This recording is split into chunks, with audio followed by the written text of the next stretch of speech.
قرآن خوانی کے ذریعے سے، اور اس کے بعد جس کے صدقے میں یہ کائنات بچی ہے پوری، جناب محمد رسول اللہ صلی اللہ علیہ وسلم کا محفل میلاد ہوتا ہے، اور جس کے ذریعے سے رسول اللہ پہچانے گئے، جس کے ذریعے سے یہ مسجدیں، خانقاہیں، یہ کعبہ، یہ مدینہ، یہ سب جو چمک دھمک ہے پورے اسلام میں، اس کے نواسے حضرت امام حسین علیہ السلام، اس کا ذکر ہوتا ہے۔ اس کے بعد جو ان کی اولاد ہیں، ان کی نسل ہیں، غلامان پنجتن ہیں، حضرت وارث پاک کا ذکر ہوتا ہے۔ یہ ایک ترتیب ہے۔ تو یہ ہمارے وہاں جب بھی کوئی کام ہوتا ہے تو سب سے پہلے اللہ سے شروع ہوتا ہے، رسول اللہ اور اہل بیت، اس کے بعد جو اہل بیت کے ماننے والے ہیں، اس میں بھی بڑے طریقے کے لوگ ماننے والے ہیں۔ ایک تو ہوتے ہیں شہزادے، جو بادشاہ کی اولاد ہوتے ہیں، وہ شہنشاہ کی اولاد ہوتے ہیں، جیسے رسول اللہ صلی اللہ علیہ وسلم کی اولادوں میں حضرت مولا حسن علیہ السلام ہیں، امام حسین علیہ السلام ہیں، مولا عباس ہیں، 18 بنی ہاشم، 14 معصوم، کربلا کے 72 وہ، یہ سب کے سب رسول اللہ کا خون ہے۔ تو یہ شہزادے ہیں، اور اس کے بعد ایک ہوتے ہیں پیرزادے، جو ولی اولیاء اللہ ہیں۔ یہ ان کی غلامی، ان کی جوتیوں کے صدقے میں، امام حسین کی جوتیوں کے صدقے میں کوئی ولی ہو جاتا ہے، قطب ہو جاتا ہے، ابدال ہو جاتا ہے، درویش ہو جاتا ہے، قلندر ہو جاتا ہے، کیونکہ امام حسین کا خون ان کی رگوں میں ہے، نسل ہے۔ پنجتن پیر ہیں، بھکاری ہیں، حقیر ہیں، اور یہاں تک نہیں، ان کی جوتیوں کی دھول نہیں، ان کے گھر پہ جو نالی ہے اس کے کیڑے ہیں، اس کے برابر اوقات نہیں ہم سب کی۔ تو یہ پنجتن پاک کے ہم سب غلام ہیں۔ تو ہم لوگ سب سے پہلے ہوتے ہیں شہزادے، جو کہ نسل ہوتی ہے، پھر ہوتے ہیں میاں پیرزادے، پیر ہوتے ہیں، پھر ہوتے ہیں میاں غلام زادے، اور ان کی جو مخالفت کرتے ہیں وہ حوصلے ابو طالب میں پیدا ہوتے ہیں، وہ سب شہزادے ہوتے ہیں، ان کے ماننے والے بادشاہ ہوتے ہیں نا۔ تو اب سب سے پہلے اللہ پاک کا ذکر ہوا، پھر رسول اللہ کا ذکر ہوا محفل میلاد شریف کے ذریعے، اور پھر اب اس کا ذکر ہونے جا رہا ہے جس کے صدقے میں یہ پوری کائنات جو چمک دھمک دیکھ رہے ہیں آپ، حضرت امام حسین علیہ السلام۔ اس کے بعد ولیوں کا ذکر ہوگا، صبح قول ہوگا، قول کے بعد نظر پنجتن ہوگی۔ ہمارے چوکی انچارج صاحب آئے ہیں، میں چاہتا ہوں کہ بیٹھ جائیے، ساتھ میں اندر آ جائیں، چاہیں بیٹھ جائیں تو آ جائیے سر، آ جائیے اندر، آ جائیے سر، آ جائیے۔ تو یہ صوفیوں اور سنتوں کا ایک مشن ہوتا ہے۔ حضرت امام حسین علیہ السلام کسی قوم، کسی دھرم، کسی مذہب کے نہیں ہیں، ہر قوم پکارتی حسین ہمارے ہیں۔ ہماری رام لیلا کمیٹی 5 محرم کو تالیاں اٹھا کر پورے فتح گڑھ فرق آباد میں ایکتا کا سندیش دیتی ہے، اور ہم لوگ رام برات میں شری رام چندر جی کا جو رتھ ہے اس کو نکال کر ایکتا کا ثبوت دیتے ہیں۔ وجہ کیا ہے؟ امام حسین کی جو محبت ہے اس کی وجہ یہ ہے کہ آپ مہاراشٹر کا راجا ہو، گوالیر کا راجا ہو، اندور کا راجا ہو، جھانسی کی رانی ہو، شریمان مہاتما گاندھی جی ہوں، پنڈت جواہر لال نہرو ہوں، کوئی بھی شخص ہو، یہاں تک پرائم منسٹر مودی تک نے کہا ہے کہ اگر انسانیت کا درس لینا ہے تو امام حسین سے لیجئے گا۔ اگر زندگی اسلام کی صحیح طریقے سے کربلا میں جو کارنامہ پیش کیا ہے وہ امام حسین نے کیا ہے۔ کون کہہ رہا ہے؟ اس وقت کا بھی پرائم منسٹر کہہ رہا ہے۔ یہ ایسا کام کیا امام حسین نے کیا ہے، ایسا کون سا کام کر دیا ہے جو قیامت تک کے لیے کوئی بھی ملک ہندوستانی نہیں، کسی بھی ملک کا بادشاہ ہوگا وہ انسانیت کی تعریف کرے گا، آتنکواد کا وروଧ کرے گا۔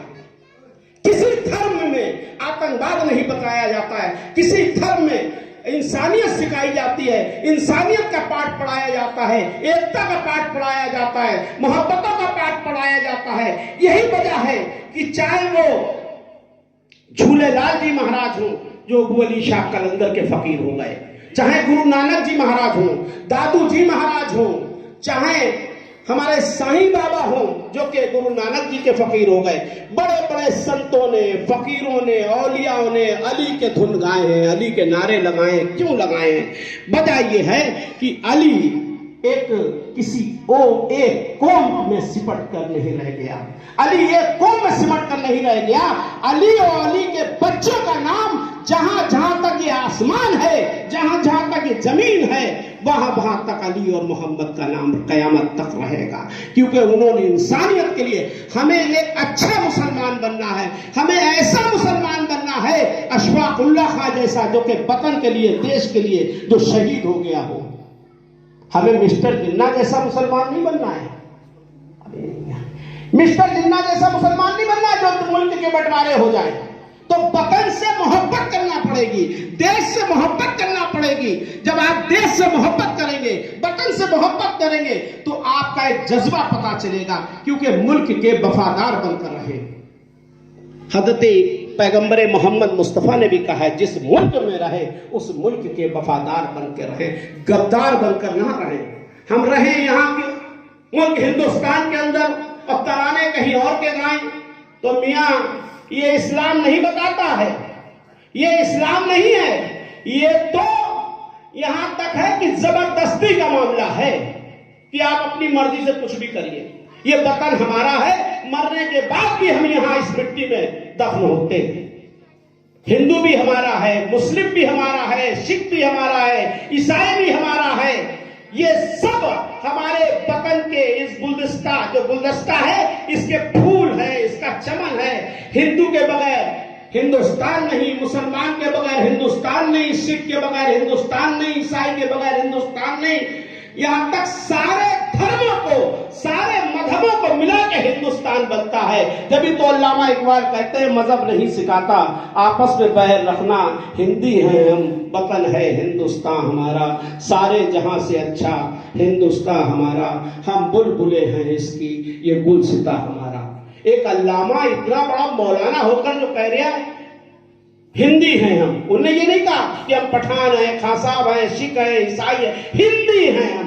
تو ملک ہندوستان میں اگر رہنا ہے تو پہلے آپ کو ہندی بننا پڑے گا۔ ہم ہندی ہیں، خواجہ والے، ہاں کسی مولوی والے نہیں ہیں، ہم خواجہ والے ہندی ہیں، جو کہ آج بھی حکومت اور قیامت تک میرے خواجہ کی حکومت رہے گی ملک ہندوستان، جو میرے غریب نواز کا یہ دیش ہے، وارث پاک کا دیش، یہ صوفی اور سنتوں کا دیش ہے۔ ہاں، یہ کٹر پنتھی آتنکوادیوں کا دیش نہیں ہے، خوب دھیان رکھیں اس کو۔ یہ صوفیوں کا، سنتوں کا یہ دیش ہے۔ یہ مندر، مسجد، گردہ، گردوارے، یہ سب اسی کے دوارے ہیں، کوئی کچھ نہیں کہیں ہے، سب وہی وہ ہے، اس کے سوا کچھ نہ تھا، نہ ہے اور نہ ہوگا، صرف اسی کی دھن ہے۔ اذانوں میں بھی اسی کی دھن ہے، مندر کی گھنٹیوں میں بھی اسی کی دھن ہے، چرچ کی دعاؤں میں بھی ہے، اور گردوارے کی صداؤں میں بھی ہے، اور سنتوں کی ملنگوں کی چلم میں بھی یہ علی ہے۔ تو اس لیے یہ جو علی کا نعرہ ہے، یہ حقانیت کا نعرہ ہے، حق کا نعرہ ہے۔ اس پر آتنکواد، جب اس وقت کا جو آتنک، اس کے اوپر یہ تماچا ہے جب علی کا نعرہ لگتا ہے، جہاں جہاں علی کا، حسین کا نعرے تکبیر کا نعرہ لگتا ہے، وہاں وہاں پتہ چلتا ہے کہ ملک کے وفادار لوگ زندہ ہیں۔ اب مولانا علامہ کی آپ تقریر سماعت فرمائیں گے، جو کہ فرد علی زیدی صاحب امام حسین کی تقریر کے لیے بہت ہی بہترین اپنی تقریر فرمائیں گے۔ آپ حضرات بیٹھ جائیں برائے کرم، کیونکہ آپ کو ایک بہت شاندار قوال کو سماعت فرمانا ہے، جو کہ بابا نظامی حمیرپور کمریا شریف، حمیرپور مہودہ سے تشریف لائے اسلم نظامی، معین نظامی، انہیں سماعت فرمانا ہے۔ مطلوب نیادی کو سماعت فرمانا ہے۔ آپ کو تو بھائی ملنگوں کی تو دھوم ہی نہیں ہے، ٹھیک ہے نا؟ تو اب امام حسین کا ذکر ہو جائے، کیونکہ میں یہ چاہتا ہوں ملنگ بابا